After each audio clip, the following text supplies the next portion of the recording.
Bab 82. Kekhawatiran Rina. Sore hari, Vera yang masih setia memejamkan mata pun akhirnya menggeliat. Dengan perlahan wanita baru melahirkan ini membuka matanya. Dia pun melihat jam di dinding menunjukkan pukul 5 sore. Tanpa ragu Vera langsung membangunkan sang suami. "Sayang bangun, sholat asar dulu," ucap Vera dengan suara khas bangun tidur. Dia menggoyangkan sedikit tubuh Davien. Ayah dari dua anak ini pun menggeliat saat merasakan ada yang menggoyangkan badannya. "Ada apa sayang?" tanya Davien juga dengan suara serak. "Sholat asar dulu," jawab Vera. Dia mengusap wajah sang suami dengan sebelah tangannya, kemudian dia pun mengsatu sekilas bibir Davien. Davien semakin nyaman dengan posisi saat ini. "Ayo bangun sayang, nanti waktu asyarnya habis loh," peringat Vera lagi. "Heum." Davien akhirnya bangun. Sebelum turun dari ranjang, ayah dari bayi kembar ini pun mengsatu seluruh wajah Vera terlebih dahulu. "Kap." Turun dari sana dia mendekati dua boks yang ditidurkan kedua anaknya.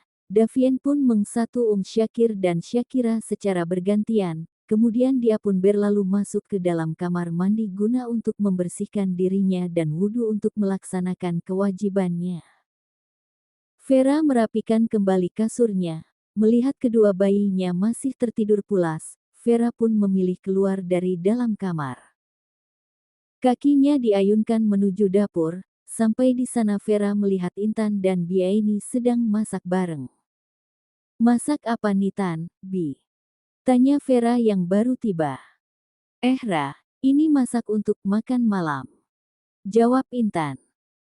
"Maaf ya Tan, Bi, aku baru keluar. Tadi si kembar nangis jadi setelah aku meniduri mereka, aku pun ketiduran," ujar Vera. Meski dia adalah tuan rumah, ibu dari bayi kembar ini tetap merasa tidak enak. "Sudah nak Vera, lebih baik kamu urusin mereka berdua saja," jawab Biaini. "Iya Ra, lagian memasakkan memang bukan tugas kamu," timpal Intan. Vera pun tidak tahu harus berkata apapun lagi, hingga suara sang suami memanggilnya dengan membawa Syakir. "Sayang kamu di mana?" Syakir terbangun dan menangis nih. Panggil Davien dari atas. "Sepertinya Syakir sudah bangun, aku mandikan mereka dulu ya, Bi, Intan." Celetuk Vera langsung bergegas naik ke atas. Sampai di sana dia pun langsung menyusui Syakir. Selesai Davien sholat asar, papa dan mama baru pertama kali mengurus bayi pun memandikan putra dan putri mereka. Setelah selesai makan malam, Intan pergi ke dalam kamar baby. Intan meminta Vera untuk membawa Syakir dan Syakira ke dalam kamar merek sendiri, karena Intan merasa tidak enak jika masuk ke dalam kamar Davien dan Vera. Davien dan Vero sedang berada di dalam ruangan kerja saat ini. Kini Vera dan Intan sedang duduk bersama dengan keadaan memangku si kembar. "Ra, apa kamu sering mengalami mual waktu pagi? Aku kenapa sering banget ya?"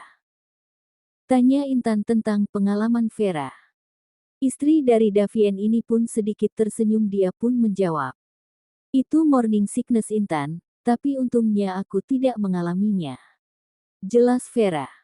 "Kamu bisa konsul ke dok Hana saat check up, mungkin dia ada obat pereda mual," lanjut Vera lagi. Dua bayi gembul itu sama-sama terjaga. Mereka hanya diam mendengarkan pembicaraan mama dan auntinya. Syakir yang berada dalam pangkuan Intan, tangannya bergerak-gerak pada perut Intan.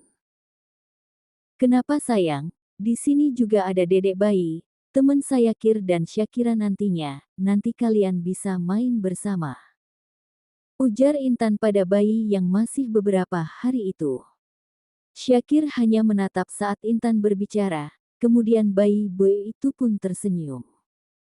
"Ih, gemes banget sih ponakan aunty ini."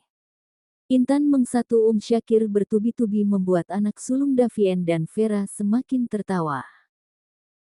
Davien dan Vero selesai dari ruangan pekerjaan. keduanya pun pergi ke dalam kamar si bayi. "Belum tidur, Dek," ujar Davien pada kedua anaknya. Intan yang paham pun langsung keluar dari sana. Sudah ada Vero yang mengulurkan tangannya pada istrinya itu. "Aku ingin makan sesuatu," ucap Intan yang bergelayut manja di lengan kekar Vero. "Mau makan apa, tanya Vero langsung mengsatu kening sang istri. "Maunya mangga muda, rasanya pasti sangat enak, membayangkannya saja sudah membuat aku ngiler," jawab Intan membuat Vero mengerutkan keningnya. "Kenapa ingin makan mangga muda malam-malam seperti ini?" protes Vero. "Jadi nggak mau beli nih?" Intan langsung melepaskan tangan Vero. Wanita sedang hamil muda itu pun langsung merasa sedih saat apa yang dia inginkan tidak terpenuhi. "Bukan seperti itu, sayang. Oke, aku akan mencarinya," ujar Vero membuat Intan kembali tersenyum. "Terima kasih, sayang," ujar Intan kembali kegirangan. Tadi dia bahkan hampir menangis, dan sekarang, dia malah tersenyum senang seolah tidak ada apa-apa. Batin Vero, dia merasa bingung melihat tingkah aneh sang istri saat ini. "Kenapa malah menatapku seperti itu? Apa kau melihat mangga muda di wajahku?" tanya Intan kini dengan mode jutek. Vero tersadar dia pun segera menyeka ucapan sang istri. "Tidak, sayang, akan kucarikan sekarang," ucap Vero langsung berlalu dari hadapan Intan. "Hei, kenapa dia selalu saja berlalu tanpa mengsatu sangat tidak romantis," cemooh Intan kepada suami kakunya itu. Setelah menunggu 1 jam, akhirnya Vero kembali dengan membawa mangga muda dalam plastik. Intan yang sedang berada di ruangan tamu langsung kegirangan melihat apa yang dibawa sang suami. "Ini mangganya, sayang," ucap Vero memberikan plastik yang berisi mangga muda tersebut kepada Intan. "Terima kasih, my husbandku tercinta." Sudah berapa hari berlalu, kini Davien sudah terbiasa sholat subuh hanya sendiri tanpa ada makmum di belakangnya. Setiap jam 4 pagi mereka sudah dibangunkan oleh 2 malaikat kecil yang baru hadir di tengah-tengah kebahagiaan mereka. Davien sudah mulai kerja. Ayah dari 2 anak ini sudah menanyakan kepada Vera agar mereka mencari jasa baby sister, karena dia tidak mau sang istri merasa lelah mengurus si kembar. Namun, ibu dari Syakir dan Syakira ini menolak dengan alasan dia tidak ingin salah satu anaknya kelak lebih menyayangi baby sitter daripada ibunya sendiri.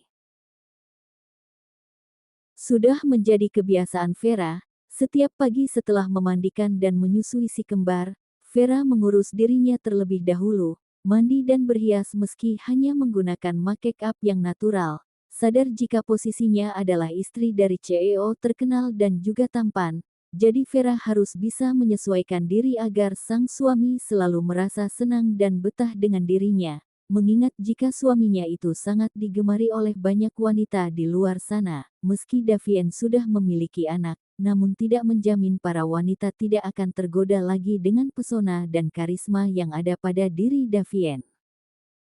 Setelah selesai bersiap, Vera menyiapkan keperluan sang suami. Tanpa rasa lelah Vera mampu melakukan segalanya.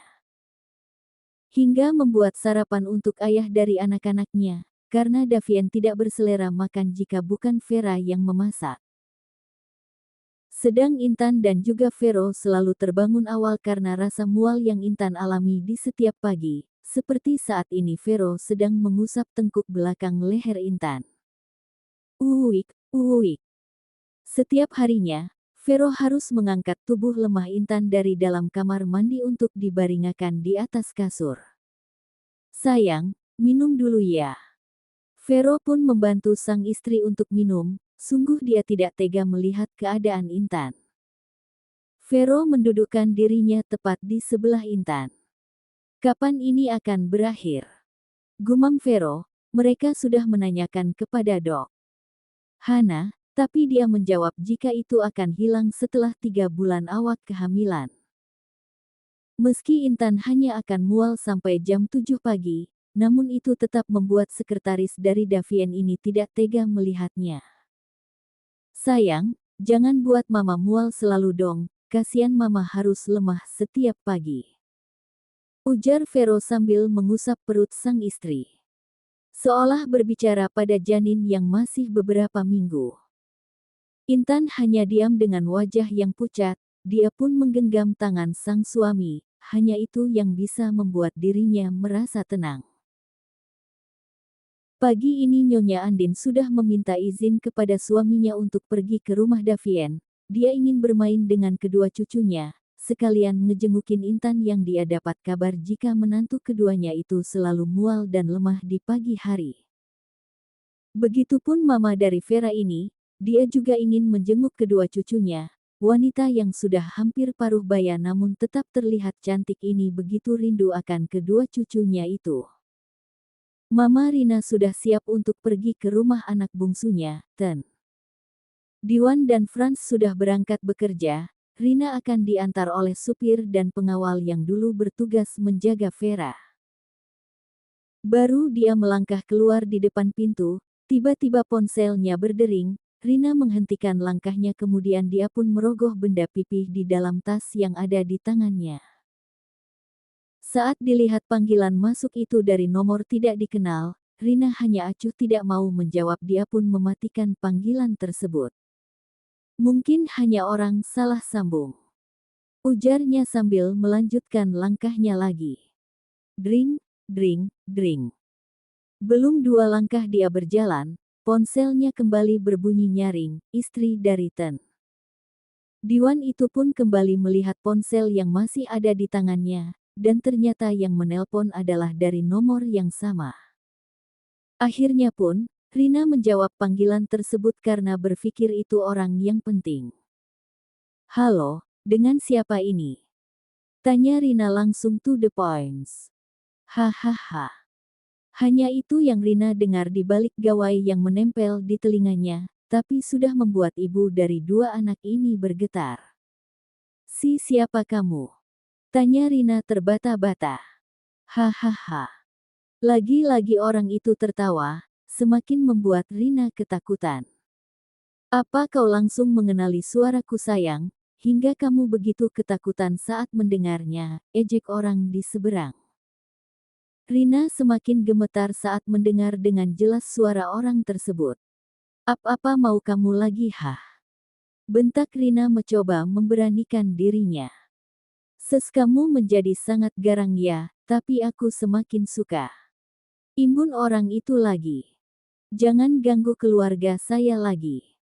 Teriak Rina menekan setiap katanya. Aku tidak akan mengganggu, aku hanya ingin mengambil apa yang menjadi hak dan milik saya, yang telah direbut oleh lelaki Brengs Asteriska itu.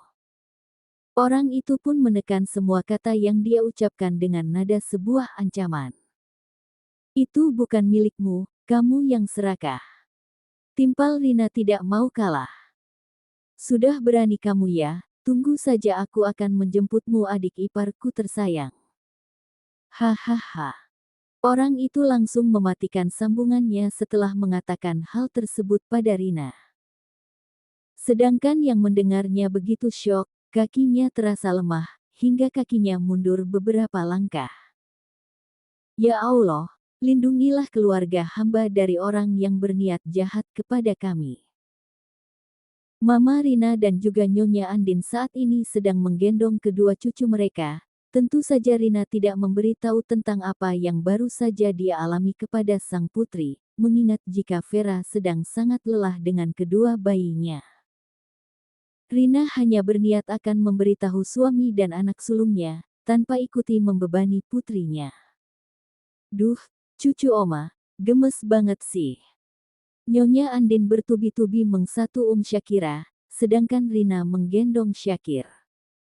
Selagi kedua bayinya ada yang gendong, Vera dan Intan memilih untuk masak dan berencana mengantarkan makan siang untuk suami mereka. Rin, kita bawa jalan-jalan mereka yuk. Ajak Nyonha Andin pada besannya itu. Rani langsung menggeleng, aku tidak mau Din. tukas Rina dengan cepat. Loh, memangnya kenapa? Tanya Nyonya Andin yang melihat kekhawatiran Rina. Tidak apa-apa, aku hanya tidak ingin keluar saja. Tukasnya lagi. Ya sudah kalau begitu, aku mau ke taman belakang dulu ya, mau bawa Shakira. Ujar ibu dari Davien yang diangguki oleh Rina. Rina tidak berani untuk keluar rumah setelah mendapat teror dari orang yang berusaha mencelakai diri dan keluarganya. Di perusahaan, Vero dan Davien sedang duduk di dalam ruangan. Mereka baru kembali setelah mengadakan rapat, kini keduanya sedang duduk sambil menyeruput kopi di tangan mereka.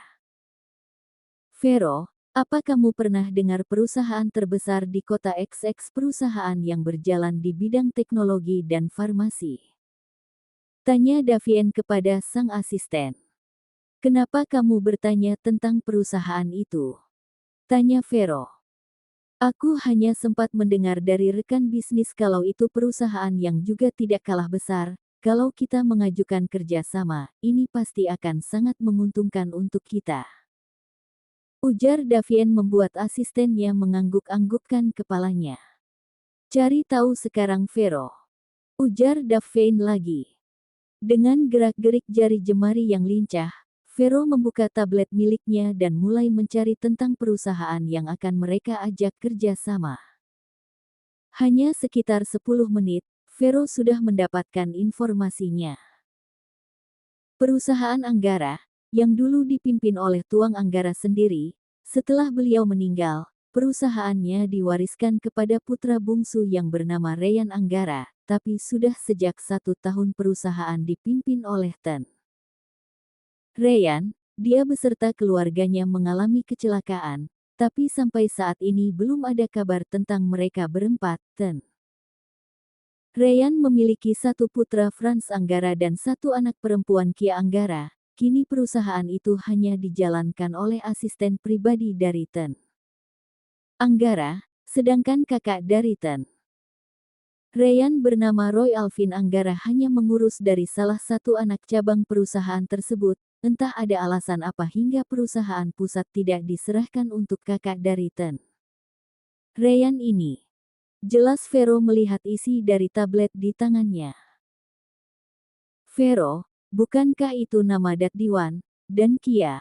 Aku ingat waktu mama pertama kali melihat Vera dia memanggil dengan nama Kia, dan yang aku ingat, istri dan ayah mertuaku saat itu berada di tepi jurang sedang menangis, dengan mobil yang sudah meledak di dalam jurang. Ujar Davien, dia merasa ada yang aneh. Davien tidak begitu tahu, karena tidak ada yang menjelaskan kepada mereka, hanya waktu itu Ten. Diwan menceritakan kepada anak sulungnya, Franz. Apa jangan-jangan ayah dari Shakir dan Shakira ini menduga, Vero pun memiliki pemikiran yang sama dengan Davien. Aku juga memikirkan hal yang sama. Imbun Vero. Saat sedang bergelut dengan pemikiran mereka, suara ketukan pintu ruangan terdengar. Saat Davien mempersilahkan masuk, terlihatlah dari balik daun pintu wanita yang sedang mereka bahas. Sayang. Ujar Davien yang langsung bangun dan menghampiri sang istri. Kak, Intan juga sedang menunggu kakak di ruangan kakak. Ucap Vera yang sudah berjalan pada sofa bersama sang suami. Benarkah, my wife-ku datang ke sini? Tanya Vero yang kurang percaya. Iya kak. Hanya jawaban singkat dari Vera. Oke kalau begitu, aku ke ruanganku dulu. Ujar Vero langsung pergi menghilang di hadapan Davien dan Vera. Sayang, kamu datang ke sini, terus Shakir sama Shakira sama siapa? Tanya suami bucinnya itu. Davien membimbing Vera untuk duduk di sofa. Ada Mommy dan Mama di sana, jadi kami punya waktu memasak dan juga mengantar makanan untuk kalian. Jawab Vera langsung membuka kotak makanan yang dia bawa. Davien membuka jas berwarna navy yang sedari tadi membalut tubuh kekarnya. Lalu dia melipat lengan kemeja dalamnya hingga sampai ke siku. Kemudian suami dari Vera ini sedikit melonggarkan dasi yang bertengger di lehernya. terlihat sedikit acak-acakan, tapi itu membuatnya lebih tampan di mata Vera. Vera melihat dengan begitu kagum, dia terpesona dengan ketampanan ayah dari anak-anaknya itu. Davien tersenyum melihat Vera yang terus menatapnya tanpa berkedip. Sayang, aku tahu kalau aku ini tampan, dan kamu bisa menatapnya setiap hari dan malam, karena pria tampan ini adalah milikmu. Ujar Davien. Blus. Wajah Vera langsung merah, merasa malu dengan ucapan dari sang suami. Dia pun menenggelamkan wajahnya di dalam dada bidang suami, menghirup aroma parfum yang digunakan Davien yang selalu membuatnya nyaman berlama-lama dalam pelukan hangat pria itu. Davien mengsatung kepala Vera, dia juga sangat menyukai aroma tubuh ibu dari kedua anaknya itu, yang selalu membuat dirinya merasa candu.